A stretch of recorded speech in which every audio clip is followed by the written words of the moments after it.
The first episode of the series features a man by the name of Stephen Grant. He rises toward the beginning of the day and isolates the chains from his feet.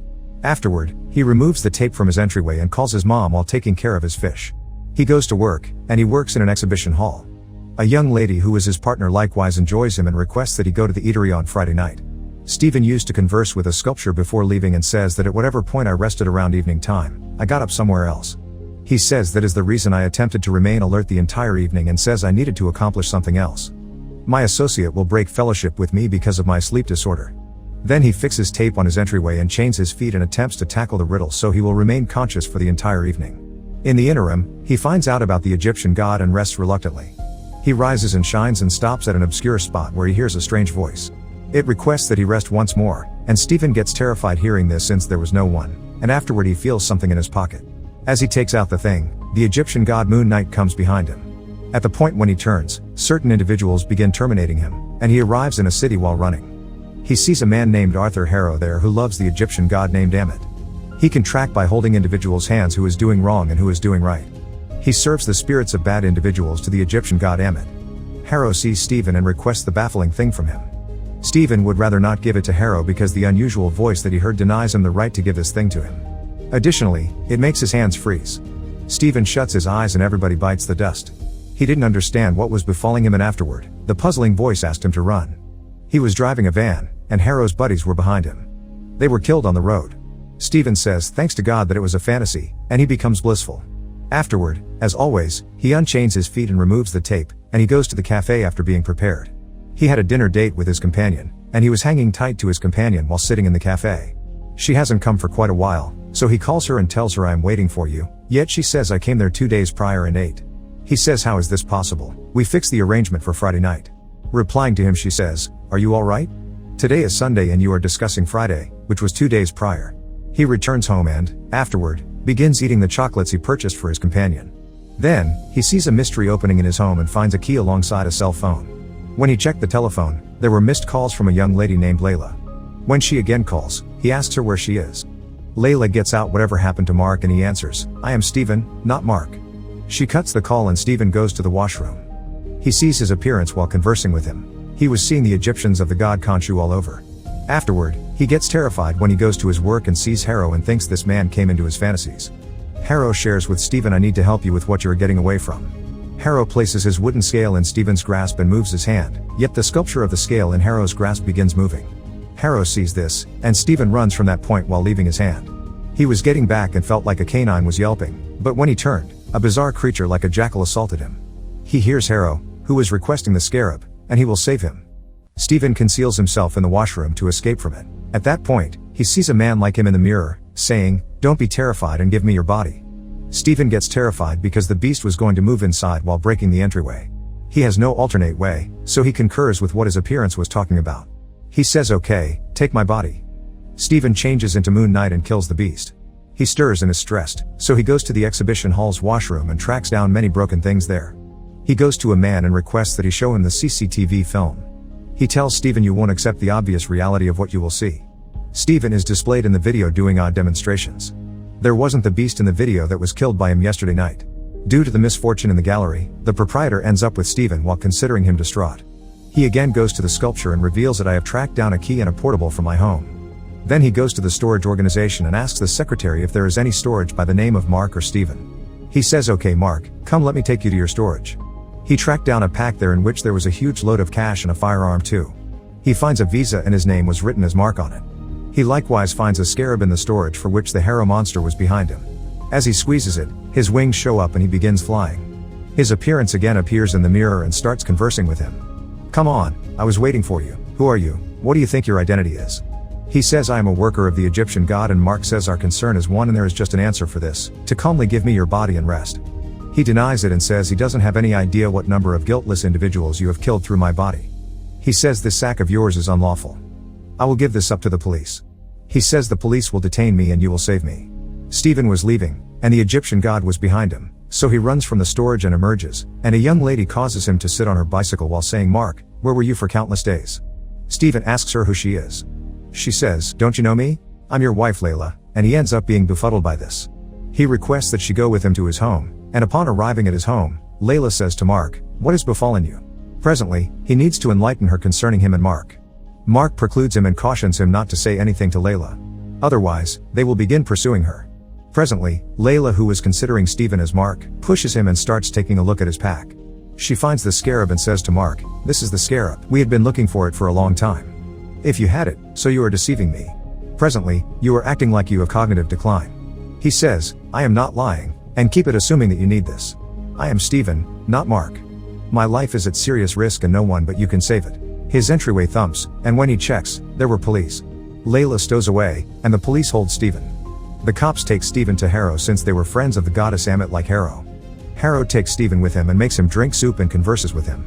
He says, "I was likewise a symbol of the Egyptian god. Khonshu, the Egyptian of God, rebukes the people who sin."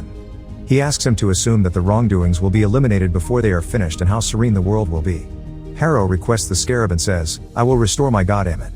Stephen says God seems as though a crocodile might trust it at any point. There are people with Harrow, and they were going to kill him, yet Layla shows up and saves him. Harrow again abilities his beast behind Stephen, and Layla requests that he wear his suit right away. Stephen asks which suit is his. Layla says, "The superhuman suit you have."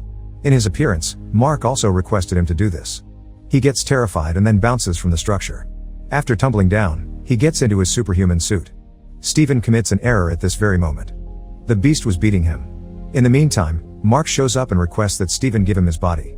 Stephen says okay and changes into the Moon Knight. There was a battle between Mark and the beast, and he killed that beast. He likewise takes his weapons back from him.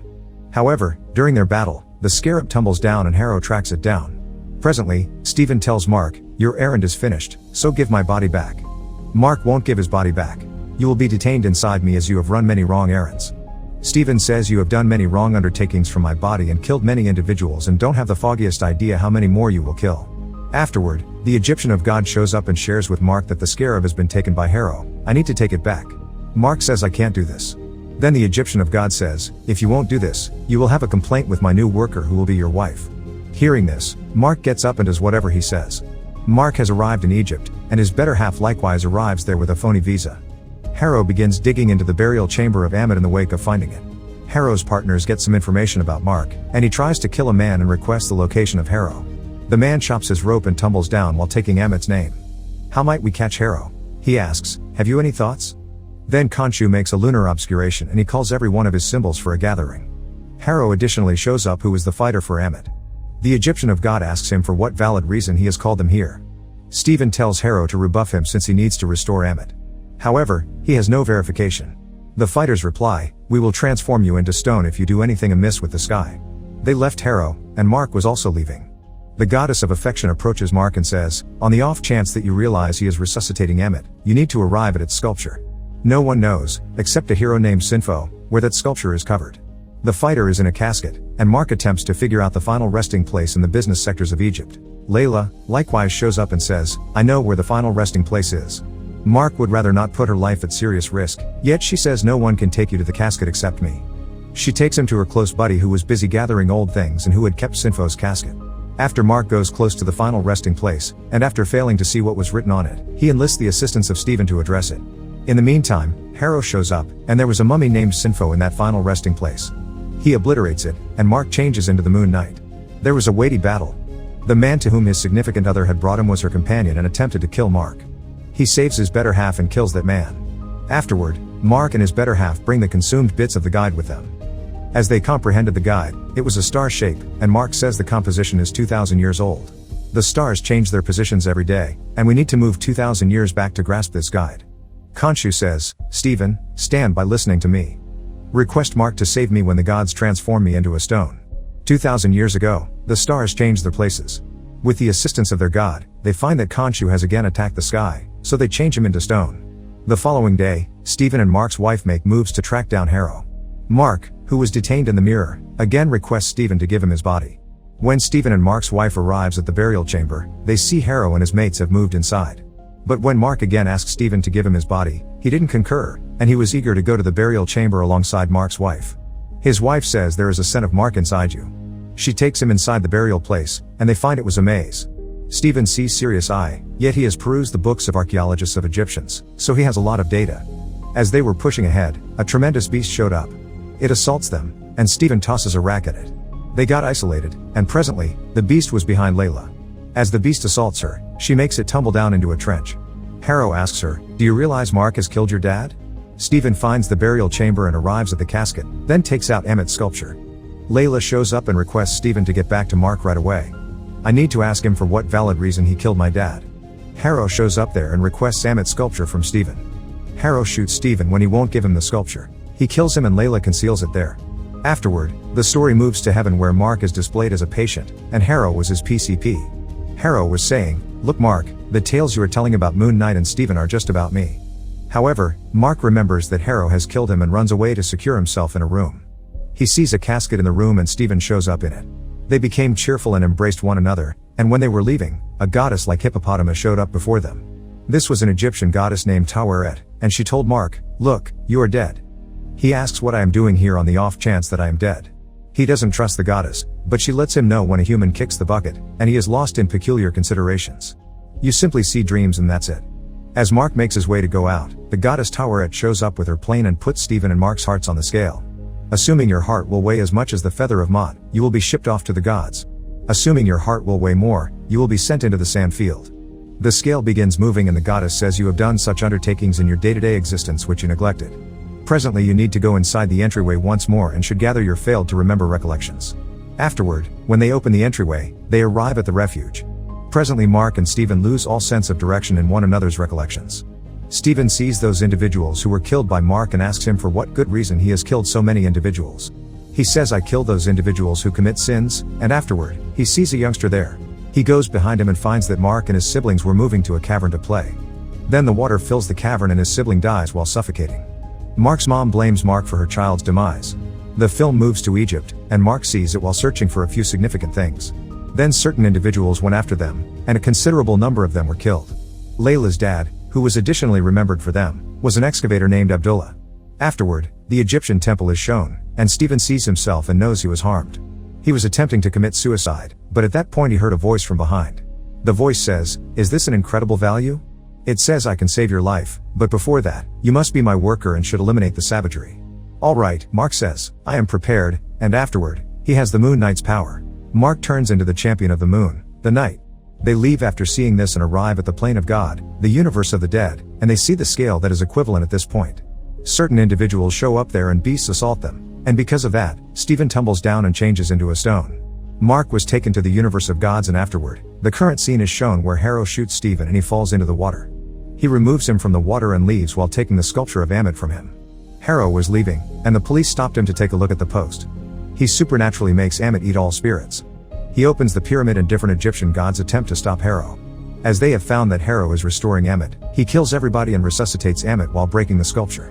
Presently, she emerges from the sculpture and expresses gratitude toward Harrow. Mark's wife was there and figured out Khonshu's sculpture and delivered it. At that point, he shares with Layla, "Will you be my new employee?" She says, "No, I won't be a captive of yours." Khonshu moves to do battle with Ammit.